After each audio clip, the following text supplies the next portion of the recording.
ایک مرد کس طرح ساری زندگی دکھ درد گرم سرد ہوائیں برداشت کر کے اپنے گھر والوں کا خیال رکھتا ہے، دیکھتے ہیں اس ویڈیو میں۔ اس ویڈیو کا خلاصہ یہ کہانی ہے ایک ایسے آدمی کی جو ساری زندگی غربت میں رہا، چھوٹی عمر میں ہی والدین رخصت ہو گئے اور کافی دکھ بھری زندگی گزاری، 6 بہنوں کی شادی کی اور خود کی اولاد کو کس طرح ساری زندگی عیش میں رکھا اور وہی اولاد بڑھاپے میں باپ کو اولڈ ہوم میں مرنے کے لیے چھوڑ گئی۔ تو چلیے ویڈیو کا آغاز کرتے ہیں۔ وہ ساری زندگی غربت میں رہا، غریب گھرانے میں پیدا ہوا، 6 بہنوں کا اکیلا بھائی تھا۔ غریبی اتنی تھی کہ مشکل سے 2 جماعتیں ہی پڑھ سکا تھا۔ جب 10 سال کا ہوا تو باپ چل بسا، 6 بہنیں اور ماں کی ذمہ داری اس کے کندھوں پہ آ گئی۔ اب کون سہارا دیتا ہے باپ کے سوا؟ کون کسی کے منہ میں نوالا ڈالتا ہے؟ یہاں تو سب چھیننے والے ہیں، چاچا تایا سب دور ہونے لگے۔ کون 6 لڑکیوں کو بیاہے گا؟ وہ 10 سال کی عمر میں زمانے کی سرد ہوائیں برداشت کرنے لگا، مزدوری کرنا اپنے سے زیادہ کام کرنے لگا، 2 وقت کی روٹی کمانے لگا، اپنی ذمہ داری نبھانے لگا۔ وہ بہت ہی محنتی لڑکا تھا، اسے بہت مشکلات کا سامنا رہا۔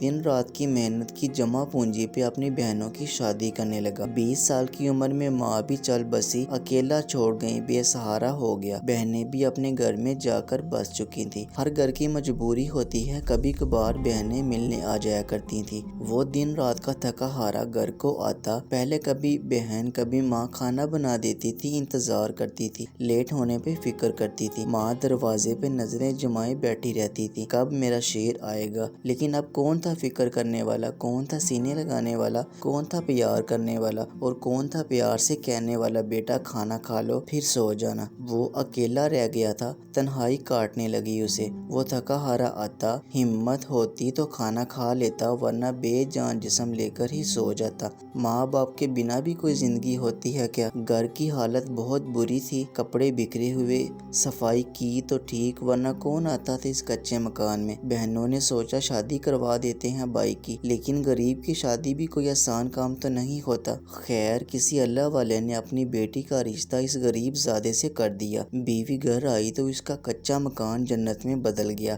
وہ ٹائم پہ گھر آنے لگا، گھر سے خوشبو آنے لگی۔ وہ بیوی بھی جیسے کوئی حور تھی، کچے سے مکان کو جنت میں بدل دیا اس نے۔ یہ جو بیویاں ہوتی ہیں نا، یہ حوروں سے کہیں بہت اچھی ہوتی ہیں۔ خیر دونوں میں بہت پیار تھا، کبھی بھوک پہ اس کی بیوی نے اس سے کوئی شکوہ نہیں کیا۔ وہ ہر قدم پہ اس کے ساتھ رہی، اس کی سانس میں سانس لیتی تھی۔ وقت گزرتا گیا، خدا نے ان کو بیٹا دیا، بہت خوشیاں منائی گئیں۔ اس نے اپنے 3 مہینے کی کمائی لگا کر بیٹے کی پیدائش کی خوشی منائی۔ وہ دن رات گدھے کی طرح کام کرنے لگا۔ خدا نے پھر کرم کیا اور ایک اور بیٹے کی پیدائش ہوئی اس کے گھر۔ وہ 10 گھنٹے کی جگہ 15 گھنٹے کام کرنے لگا، اچھے اسکول میں پڑھایا، دن رات محنت کی، نہ دن دیکھا نہ رات دیکھی، نہ دھوپ دیکھی نہ چھاؤں، نہ سرد ہوائیں نہ گرم۔ بس وہ یہ چاہتا تھا کہ اس کے بیٹے غریبی سے نکل کر ایک انسانوں والی زندگی جی سکے۔ بہت محنت کی اس نے، ایک کو اپنا گھر بیچ کر ڈاکٹر کی تعلیم دلوائی اور دوسرے کو 10 سال کی کمائی دے کر بیرون ملک بھیجا۔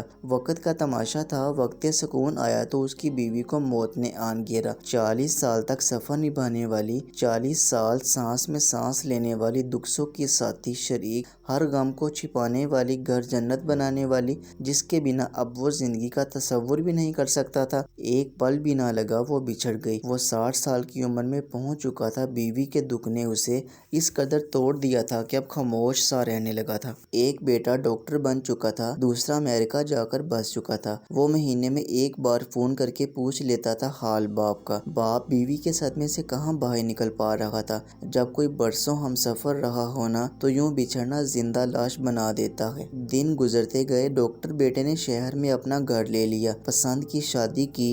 بوڑھے باپ نے سوچا آخری زندگی کے لمحات سکون سے گزریں گے۔ وقت سکون تھا تو وہ دنیا چھوڑ گئی۔ اکیلے میں بیٹھا اپنی بیوی کو یاد کر کے بہت رویا کرتا تھا۔ قیامت پہ ایک اور قیامت آنی باقی تھی۔ ابھی بیٹے نے 65 سال کے بوڑھے باپ کا سامان باندھا اور کہنے لگا بابا آؤ میرے ساتھ۔ باپ پوچھنے لگا بیٹا کہاں جانا ہے؟ شہر؟ ہم اپنے گھر میں رہ تو رہے ہیں، میرا سامان کیوں باندھا ہے تم نے بیٹا؟ بیٹا کہنے لگا بابا آپ کار میں بیٹھیں، میں آپ کو سب بتاتا ہوں۔ بوڑھا باپ کھانستے ہوئے گاڑی میں بیٹھا اور لڑکا روڈ پہ گاڑی سپیڈ سے چلانے لگا۔ آدھے گھنٹے کے بعد ایک بڑی سی عمارت کے سامنے گاڑی روکی اور باپ کا سامان ایک آدمی کو دے دیا اور بولا اندر لے جاؤ۔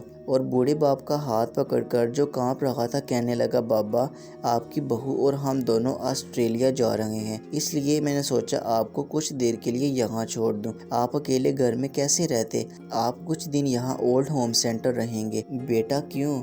بابا یہاں آپ کے سب بہت اچھے سے دیکھ بھال کریں گے۔ باپ کو چھوڑ کر وہاں وہ چلا گیا۔ بوڑھا باپ سمجھ گیا تھا اب اس کے ساتھ کیا ہونے والا ہے۔ ساری زندگی کے دکھ لے کر، ساری زندگی کا بوجھ لے کر، اپنا گھر بیچ کر، زندگی بھر کا سفر کانٹوں پہ چل کر، دن رات کی بھوک پیاس گدھے کی طرح کام کرنا، سب اس کی نظروں میں سے ایک پل میں گزر رہا تھا۔ بیٹے 6 مہینے تک باپ کا حال تک نہ پوچھنے آتے۔ جب سہارے کی ضرورت تھی تو بیٹے دگا کر گئے۔ بیوی بھی چل بسی، اکیلے سے سفر کرنے والا پھر تنہائی پہ آ رکا تھا۔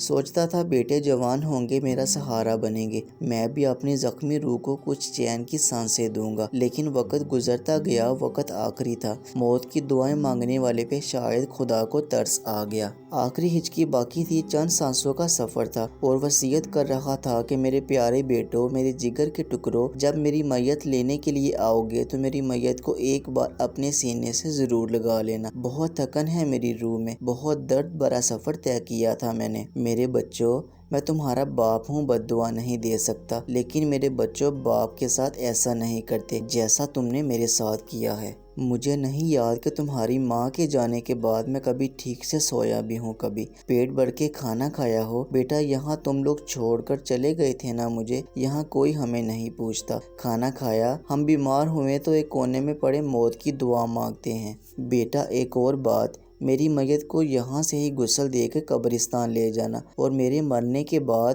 طرح طرح کے کھانے بنا کے لوگوں میں نہ بانٹنا، اور میری کوئی تصویر اپنے گھر میں نہ سجانا، ورنہ تمہارے گھر کی دیواریں بھی تم لوگوں کو معاف نہیں کریں گی۔ بیٹا یہ 105 روپے اور کچھ سکے ہیں، سنا ہے اللہ نے تم کو بیٹی دی ہے، یہ میرے 105 روپے کا کچھ میری پوتی کو لا کے دینا، تم لوگوں کی طرح بہت پیاری ہوگی نا وہ بھی۔ اور ہاں، آج ایک دکھ رہ گیا خدا سے مجھے، میں اتنی غریبی اور مفلسی میں جی رہا تھا، بہت خوش تھا، کاش میں بے اولاد ہوتا، کم سے کم اپنے گھر کی دہلیز پہ اپنی آخری سانسیں گزارتا، نہ کہ اس اولڈ ہوم سینٹر میں۔ یہ الفاظ تھے کہ بوڑھے باپ کو ہچکی لگی اور عذاب سے نکل کر جنت میں روانہ ہو گیا۔